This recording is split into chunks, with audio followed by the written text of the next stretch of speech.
Hello guys, இன்னைக்கு என்ன படம் கொண்டு வந்திருக்கேன்னா கோல்டு மீட் 2023 வந்த ஹாரர் சஸ்பென்ஸ் மூவி. இந்த படம் ஒரு தரமான படங்க. டைம் இருந்தா நீங்க மறக்காம பாத்துருங்க. வாங்க கதைக்குள்ள போலாம். அதுக்கு முன்னாடி நம்ம சேனலுக்கு ஏதாவது ஃபர்ஸ்ட் டைம் வந்திருக்கீங்கன்னா மறக்காம சப்ஸ்கிரைப் பண்ணி பெல் ஐக்கானை தட்டி விட்டுக்கோங்க. படத்தோட ஸ்டார்டிங் சீன்ல ஒரு பனியால சூடப்பட்ட ஒரு காட்டை காமிக்கிறாங்க. இந்த காட்டுக்குள்ள நிறைய பேய்கள் இருக்கு. ஒவ்வொரு பேய்களுக்கும் ஒவ்வொரு தனித்துவம் இருக்குது. இங்க இருக்க பேய்களுக்கு ஒரு ஒற்றுமை இருக்குது.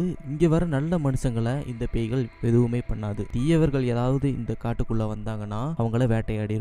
பேக்ரவுண்ட்ல இதை பேசிட்டு இருக்க அதே சமயத்துல வந்து பாத்தீங்கன்னா இந்த காட்டுக்குள்ள ஒரு கார் வந்து பனியால மூடப்பட்டிருக்கும். ரொம்ப நேரம் அந்த காரை வந்து மூவ் பண்ண ட்ரை பண்ணிருப்பாங்க. இருந்தாலும் அந்த கார் வந்து பனிக்குள்ள சிக்கிருக்க மாதிரி இருந்திருக்கும். பக்கத்தாலேயே வந்து பாத்தீங்கன்னா பிளட் இருந்திருக்கும். அப்படியே அங்கிருந்து கட் பண்ணா கொஞ்ச நாளைக்கு முன்னாடி அப்படின்னு சொல்லிட்டு கார்ல ஒருத்தன் அவசரமா ஏறிட்டு இருப்பான். இவன் பேர் தான் டேவிட். இவன் ட்ரிப் ஏதோ போறானாட்டு இருக்குது. அதுக்காகத்தான் கிளம்பிட்டு இருப்பானாட்டு இருக்குது. இவன் போயிட்டு இருக்க அதே சமயத்துல வந்து பாத்தீங்கன்னா அந்த கார் ரேடியோல இருந்து ஒரு அனௌன்ஸ்மெண்ட் வருது. இந்த மாதிரி பனிப்பொழிவு அதிகமா இருக்க காரணத்தினால யாரும் ஷார்ட்கட் எடுத்துறாதீங்க, டைரக்டான பாதையிலே போங்க அப்படிங்கிற மாதிரி சொல்லிட்டு இருக்காங்க. ஏன்னா இன்னும் 2-3 நாளைக்கு அதிகமான பனிப்பொழிவு இருக்கிறதுனால யாரும் போய் மாட்டிக்காதீங்க, அப்புறம் நீங்க தான் அவஸ்தப்படுவீங்க அப்படின்னு சொல்லிட்டு ரேடியோல சொல்லிட்டு இருக்காங்க. இதெல்லாம் கேட்டுட்டு நம்ம டேவிட் அப்படியே கார்ல பயணம் பண்ணிட்டு இருக்கான். இவன் போயிட்டு இருக்க வழியில ஒரு காஃபி ஷாப் வருது. சரி, இவ்வளவு பனி கூட்டதே, ஒரு காஃபி சாப்பிட்டா சூப்பரா இருக்குமே அப்படின்னு சொல்லிட்டு அந்த காஃபி ஷாப் கிட்டே வண்டியை பார்க் பண்றான். காஃபி ஷாப்குள்ள ஒரு பொண்ணை காட்டுறாங்க. அவங்க வெயிட்டர்ஸா ஒர்க் பண்ணிட்டு இருக்காங்க. இந்த படத்தோட ஹீரோயின் அவங்க தான். பேரு வந்து ஆனா. கூட பேசிட்டு இருக்கிறவர் வந்து பனிப்பொழிவு அதிகமா இருக்கிறதுனால நான் சீக்கிரம் கிளம்புறேன் அப்படின்னு சொல்லிட்டு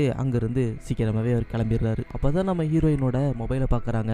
13 மிஸ்டு கால். அது இல்லாம ஒரு மெசேஜ் வந்திருக்கு. என் ஃபோன் பண்ணா ஏன் எடுக்க மாட்டியா, நான் வந்து என்ன ஆக போகுது பாரு அப்படின்னு சொல்லிட்டு மிரட்டி ஒரு மெசேஜ் வந்திருக்கு. அது வேற யாரும் இல்லைங்க, நம்மளோட ஹீரோயினோட எக்ஸ் ஹஸ்பண்ட் தான். இவங்க 2 பேத்துக்கு ஏற்கனவே கல்யாணம் இருக்கும். ஏதோ கருத்து வேறுபாடு காரணத்தினால இவங்க பிரிய வேண்டிய சூழ்நிலை வந்திருக்கும். அவர் தான் நம்ம ஹீரோயினுக்கு கால் பண்ணிருப்பாரு போல. அதே சமயத்துல நம்ம டேவிட் வந்து இந்த காஃபி ஷாப்ல வந்து உட்கார்றாரு. டேவிட் கிட்ட போற நம்ம ஆனா வந்து என்ன சாப்பிடுறீங்க அப்படின்னு கேட்கும்போது நம்ம ஹீரோ மீல்ஸ் கேட்கறாரு. ஆனா என்ன சொல்றாங்கன்னா, இந்த மாதிரி குக்கு அதிக பனிப்பொழிவு இருக்கிறதுனால சீக்கிரமாவே கிளம்பிட்டாரு, நீங்க வேணா குக்கி சாப்பிடுங்க அப்படின்னு சொல்லிட்டு ஆனா வந்து ஐடியா தராங்க. டேவிட்டும் சரி கொண்டு வாங்க அப்படின்னு சொல்லிடுறாரு. ஹீரோயினும் போய் குக்கி எடுத்துட்டு கொண்டு வராங்க. கொண்டு வந்து வைக்கும் போது வந்து பாத்தீங்கன்னா ஆனாவோட கையில காயம் இருந்திருக்க மாட்டிருக்குது.